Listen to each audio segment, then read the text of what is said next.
Hey everyone, Fafokada here. Today we're diving into the world of political philosophy, but don't worry, you don't need a toga to understand this stuff. We're talking about Niccolo Machiavelli, a name that often gets thrown around in hushed, maybe slightly terrified whispers. His most famous work, The Prince, is often seen as a handbook for ruthless dictators, a guide to seizing power by any means necessary, and hey, Machiavelli himself wouldn't necessarily disagree with that assessment. But to dismiss him as just some evil mastermind would be a huge mistake. See, Machiavelli was writing in a time of immense political upheaval in Italy, a time when backstabbing and power grabs were as common as pasta dinners. He was trying to make sense of this chaotic world, to figure out what made leaders successful and how to navigate the treacherous waters of power. And in doing so, he actually dropped some seriously insightful wisdom, stuff that's relevant even today, whether you're running a country, a company, or just trying to figure out your own life.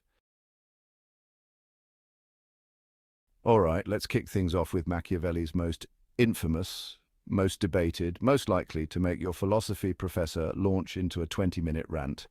Principle, the ends justify the means. Now, before you start planning your hostile takeover of the neighborhood lemonade stand, let's unpack this a bit. Machiavelli argued that when it comes to leadership, the outcome, the ultimate goal, is what truly matters, even if the path to get there is a little, shall we say, morally ambiguous. Now, I know, this sounds kind of messed up. And to be fair, this idea has been used to justify some pretty horrible things throughout history. But Machiavelli wasn't necessarily saying, go be a terrible person. His point was more nuanced than that. He was living in a world where nice guys often finished, well, not last in a race, but last in a back alley brawl. He was being pragmatic. He was saying that sometimes to achieve great things, to protect your people, to maintain stability, leaders have to make tough calls, calls that might seem harsh, unfair, even cruel when viewed in isolation. It's about the big picture, the greater good, even if it comes at a smaller, more immediate cost. Now, whether you agree with this principle or not, and it's definitely a topic for a whole other video, the fact is it's a principle that plays out all the time in the real world. Think about it. Governments make decisions that benefit the majority, even if it disadvantages a minority. Doctors sometimes have to inflict pain to heal. Parents have to set boundaries that their kids might not like, but are ultimately for their own good. It's about recognizing that sometimes the path to the desired outcome isn't always paved with rainbows and good intentions.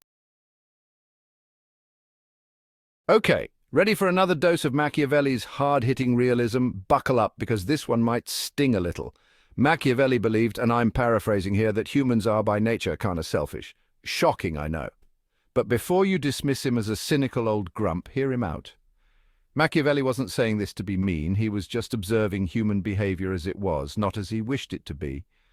He saw that people are primarily motivated by self-preservation, by the desire for gain, for power, for security. And you know what?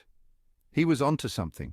Think about it. Why do we work? Why do we form relationships? Why do we strive for success? Often it boils down to some form of self-interest. Now, this doesn't mean that we're all greedy monsters incapable of altruism. It just means that we have to be realistic about human nature. And understanding this, Machiavelli argued, is crucial for anyone in a position of leadership. If you're trying to lead people, to motivate them, to get them to follow you, you need to understand what drives them. You need to appeal to their self-interest, to show them how your goals align with theirs. If you go into leadership thinking everyone is going to be altruistic and selfless all the time, well, you're in for a rude awakening. All right, time for another one of Machiavelli's greatest hits, the one that's been quoted and misquoted so many times it's practically a meme. It's better to be feared than loved, but not hated. Now, before you go full-on villain and start investing in a collection of menacing capes, let's add some context. Machiavelli wasn't saying that leaders should aspire to be tyrants. He was making a point about the nature of power, about what inspires obedience and loyalty. He believed that fear is a more powerful motivator than love, especially when it comes to maintaining control. Think about it. People are more likely to obey someone they're afraid of, right? Fear keeps people in line. It prevents uprisings, it ensures compliance. But, and this is a big but, Machiavelli also recognized that fear is a double-edged sword. Too much fear, and you breed resentment, rebellion, outright hatred. And that's when things get really messy. So the ideal balance, according to Machiavelli, is to be feared enough to command respect and obedience, but not so feared that you become hated. It's about walking that fine line, about being a leader who is respected, even if that respect comes with a healthy dose of caution. All right, let's take a break from the whole fear and power thing for a second and talk about something a little more, well, practical. Machiavelli was a big believer in the importance of adaptability.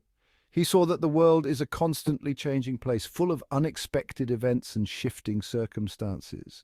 And in such a world, he argued, the ability to adapt is crucial for survival, let alone success. Now, this might seem like common sense, but think about how often people and even entire societies fail to adapt to changing realities. They cling to outdated beliefs, to strategies that no longer work, to ways of life that are no longer sustainable. And what happens? They get left behind, they become irrelevant, they fail. Machiavelli's message is simple but powerful. Be like water. Be flexible, be willing to change course when necessary. Don't be afraid to abandon old ways of doing things if they're no longer serving you. The world is not going to wait for you to catch up. It's going to keep moving, with or without you. Okay, time for a little image consulting, Machiavelli style. Machiavelli was keenly aware of the power of perception. He understood that in the game of power, appearances matter a lot. He argued that leaders need to carefully manage their image to cultivate a persona that inspires confidence, respect, and maybe even a little bit of awe. Now, before you accuse Machiavelli of being superficial, let's be clear. He wasn't advocating for being fake or deceitful. He was simply acknowledging that how we present ourselves to the world has a huge impact on how people perceive us and therefore how they treat us. Think about it. If you meet someone who is well-dressed, well-spoken, and carries themselves with confidence, you're more likely to take them seriously, right? You're more likely to trust them, to be persuaded by them. The same principle applies to leaders. A leader who projects an image of strength, competence, and decisiveness is more likely to be followed, to be respected, to be successful. All right, time for some Machiavellian strategy, the kind that's been employed in boardrooms and battlefields for centuries. Keep your friends close and your enemies closer. Now, this might sound a bit counterintuitive, even a little bit shady. Why on earth would you want to keep your enemies close? Isn't that like inviting the fox into the henhouse? Well, according to Machiavelli, not necessarily. See, Machiavelli believed that knowledge is power. And what better way to gain knowledge about your enemies than by keeping them close? By observing them, by understanding their motivations, by anticipating their moves, you gain a strategic advantage. You're no longer reacting to their actions, you're one step ahead, ready to counter their every move. This principle, of course, isn't limited to warfare or political intrigue. It's applicable in business, in competitive fields, even in personal relationships. Understanding your rivals, your competitors, even your frenemies gives you an edge. It allows you to make informed decisions, to protect yourself from potential threats, and even to turn the tables in your favor. All right, let's wrap things up with a little dose of Machiavellian inspiration. Machiavelli believed that fortune, or luck as we might call it, plays a role in life. But he didn't see it as some random, uncontrollable force. He believed that we could influence fortune, that we could court it, even bend it to our will. And how do we do that? By being bold, by taking risks, by seizing opportunities when they arise.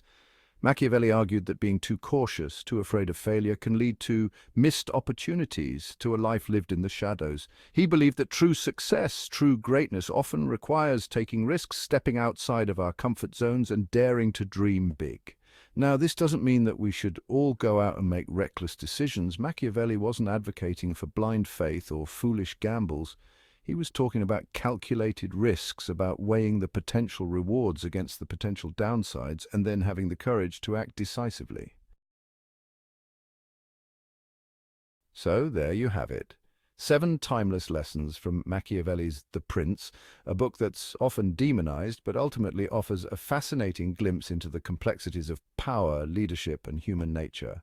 Whether you agree with all of his ideas or not, there's no denying that Machiavelli was a shrewd observer of human behavior, and his insights remain surprisingly relevant even today. His work challenges us to think critically about the world, about the nature of leadership, and about our own place in the grand scheme of things.